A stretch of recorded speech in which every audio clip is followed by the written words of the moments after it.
हाँ भाई, आज हम पढ़ेंगे रुत्व विसर्ग संधि, जिसमें हमने इससे पहले विसर्ग संधि 2 संधि पूरी की। एक तो सत्व है, दूसरी उत्व है, तीसरे नंबर की आती है रुत्व विसर्ग संधि। इसमें इसका सूत्र है, सूत्र ईचो 80, ईचो 80। ये हमारे इसका सूत्र है किसका? रुत्व विसर्ग संधि का। इसका मतलब होता है विसर्ग से पहले ए आ वर्ण को छोड़ करके कोई भी स्वर हो।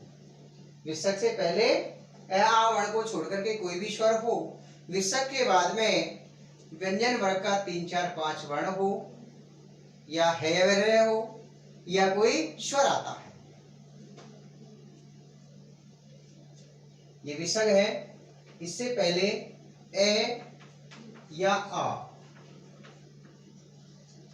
वर्णों को छोड़ करके, ए आ वर्णों को छोड़कर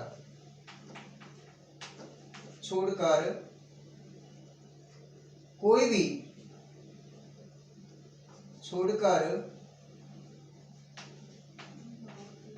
भी स्वर हो,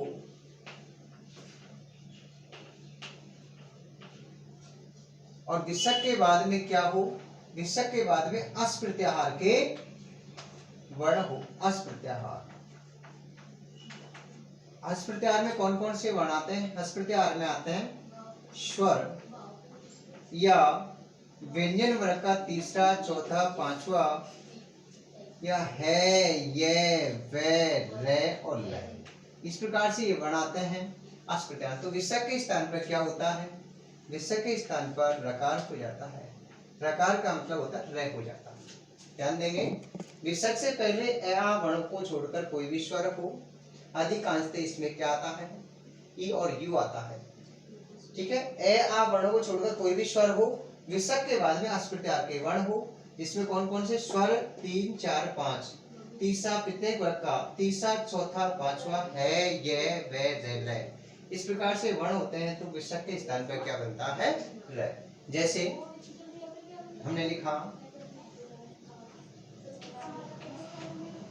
आयु प्लस वेद,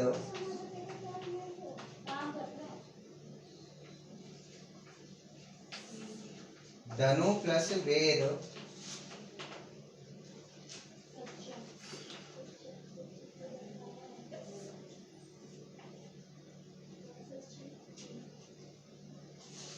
नी प्लस धन,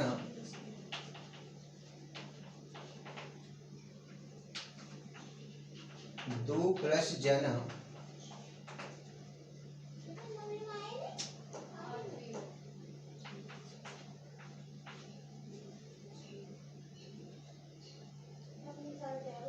इसके बाद लिखेंगे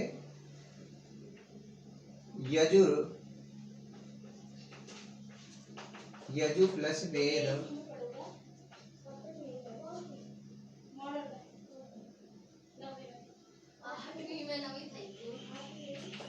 लक्ष्मी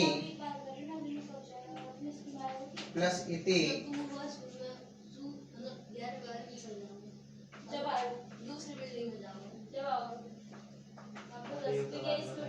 धनु प्लस विद्या,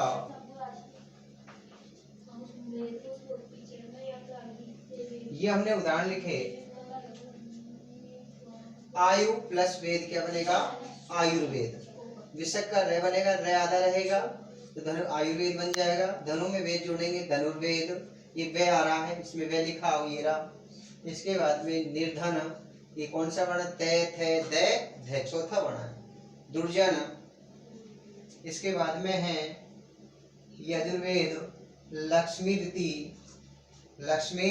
रीति, धनुर्विद्या। क्या हो जाएगा? धनुर्विद्या। कवि प्लस यम क्या रूप बन जाएगा? कविरियम। ये हमारे रूप हो गए। उदाहरणों को हल भी कर लेंगे हम। अब हमने अभी पढ़ा था विसर्ग से पहले ए आ छोड़कर कोई भी स्वर, विसर्ग के बाद में व्यंजन वर्ग का 3रा, 4था, 5वां है या कोई स्वर आता तो विसर्ग कर रहा बनता। लेकिन इसमें अब मैं बता रहा हूँ आपके, या तो विसर्ग से पहले यदि आपके कोई ऋकारांत का शब्द हो या कोई संबोधन आता है या कोई अव्यय पद आता है तब भी विसर्ग के स्थान पर रई बनता है। जैसे यानी कि ए होते हुए भी वृत्व संधि होती है। जैसे हमने लिखा पुनः प्लस आगच्छति,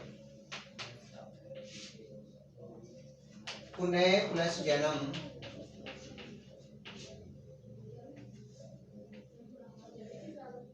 प्रातः प्लस गच्छति,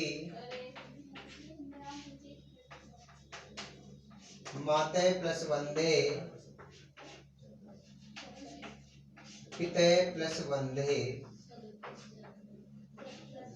यह मैंने उदाहरण लिखा। अब आप कहेंगे सर विसर्ग से पहले ए आ रहे हैं इनमें, लेकिन क्या है ये पुनः क्या है, अव्यय पद हो गया। ये भी अव्यय पद है, अव्यय पद है। ये विकारांत शब्द है, ये पितः भी विकारांत शब्द है।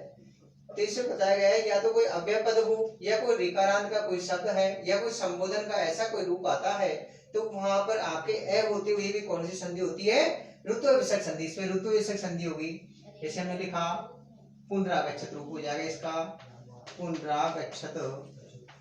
पूछा इसमें कौन संधि है, तो ऋत्व विसर्ग संधि है ए आने के बाद भी। उससे पहले हमने पढ़ा था ईचवासी में विसर्ग से पहले ए को छोड़कर कोई भी स्वर हो, लेकिन इसमें क्या है, कौन सा आ गया, ये अव्यय पद आ गया।